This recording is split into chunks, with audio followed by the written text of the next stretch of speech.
खोकल्याचे औषध पिल्याने 11 बालकांचा मृत्यू. पालकांनी काय सावधानता बाळगली पाहिजे? मंडळी, आज आपण एका धक्कादायक बातमीबद्दल बोलणार आहोत. खोकल्याचं औषध पिल्यामुळे 11 बालकांचा मृत्यू झाला आहे. होय, अगदी सामान्य वाटणारं कफ सिरपही जीव घेणं ठरू शकतं. तर झालं असं, मध्य प्रदेश आणि राजस्थानमध्ये जेनेरिक कफ सिरप पिल्यानंतर अनेक मुले आजारी पडली आणि त्यातल्या 11 मुलांचा मृत्यू झाला. ही घटना एवढी गंभीर होती की सरकारने लगेच औषधांच्या बॅचेसवरती बंदी घातली आणि तपासणी सुरू केली आहे. हे औषध म्हणजे डेक्स्ट्रोमेथॉर्फिन हायड्रोब्रोमाइड सिरप. नाव थोडं अवघड आहे, पण हे औषध कोरड्या खोकल्यासाठी वापरलं जातं. खरं तर 1950 पासून हे उपलब्ध आहे, पण याच औषधाने आता 11 चिमुरड्यांचा जीव घेतलाय.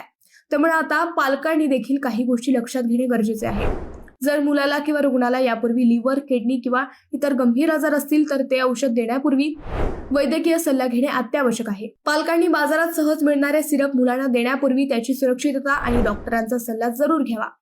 औषधावरील लेबल नीट वाचा, घटक तपासा आणि डोसमध्ये कधीही बदल करू नका. डॉक्टरांचा सल्ला जरूर घ्या.